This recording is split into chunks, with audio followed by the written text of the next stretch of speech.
नमस्कार उत्तराखंड। आप देख रहे हैं सावधान उत्तराखंड, जिसमें हम किसी क्राइम स्टोरी को कवर करते हैं जो आपको करता है सावधान।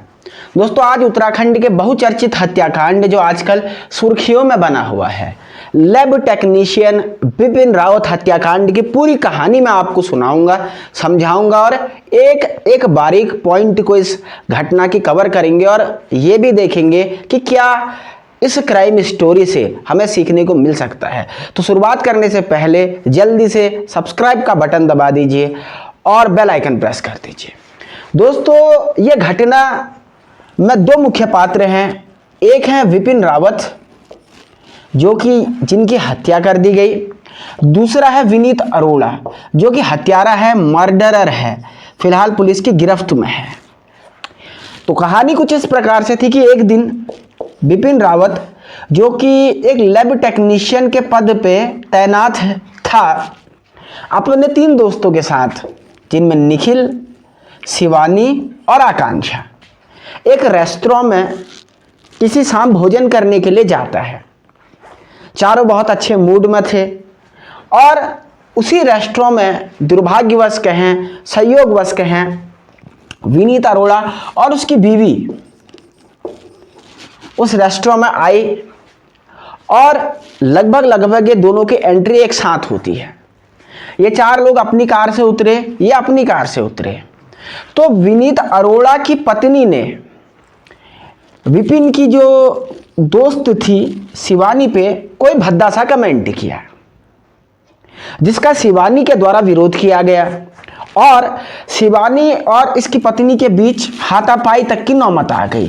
तू मैं हुई और ये तू मैं बढ़ते बढ़ते निखिल, विपिन और विनीत अरोड़ा के बीच यानी 3 वर्सेस 2 में तब्दील हो गई। गाली गलौच हुई और एक दूसरे के साथ समझाने बुझाने का माहौल चलता रहा। 10-15 मिनट के बाद जब ये पूरा मुद्दा शांत हो गया, तो इस मुद्दा शांत होने के बाद दोनों अपने अपनी जगह पे बैठ के खाना खाने लगे। इतने में विनीत अरोड़ा नाम का ये हत्यारा एक बेसबॉल का बैट लेके आता है और उस बेसबॉल के बैट से दनादन विपिन के सिर पे वार करता है। विपिन वहीं पे लहूलुहान हो जाता है और ये विनीत अरोड़ा यहां से फरार हो जाता है। इसके बाद विपिन रावत को हॉस्पिटल में भर्ती किया जाता है। कोशिश की जाती है इसको बचाने की, लेकिन सर में गंभीर चोट लगने के कारण, इसके बेसबॉल के बल्ले के हमले के कारण विपिन रावत की कुछ दिनों में, कुछ समय के बाद मौत हो जाती है। और उसके बाद जब ये मामला खुला तो विनीत अरोड़ा को गिरफ्तार कर लिया जाता है। उसकी पत्नी के खिलाफ उकसावे की धाराओं में कार्रवाई की जाती है और ये मामला पूरे प्रदेश भर में चर्चा का विषय बन जाता है। दोस्तों, आज इस बात को अगर हम गौर से देखें, इस बात से बहुत कुछ सीखने की जरूरत है। आज हम देखते हैं छोटी छोटी बातों पर अपने ईगो के लिए, तुच्छ से घमंड अहंकार के लिए इतनी बड़ी घटना को अंजाम दे देते हैं। क्या हो जाता अगर इसकी पत्नी इस पे गंदा कमेंट न करती? क्या हो जाता अगर शिवानी उसके कमेंट का रिप्लाई नहीं देती? और क्या हो जाता कि लड़ाई एक बार निपट गई थी, बहस खत्म हो गई थी, विनीत अरोड़ा अपनी पत्नी के भड़काने पे बेसबॉल का बैट ला करके उसके सर में न मारता?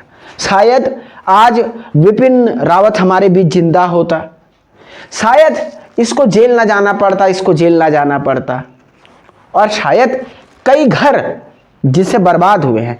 क्योंकि न सिर्फ एक परिवार, इसका परिवार बर्बाद, इसका परिवार बर्बाद। तो गुस्से पे कैसे नियंत्रण करना है और बिना बात की लड़ाइयों से कैसे बचना है, आज का ये सावधान उत्तराखंड आपको इस बात की शिक्षा जरूर देगा। तो आप क्या सोचते हैं इस मुद्दे पे? अपनी बेबाक राय कमेंट करके बताएं।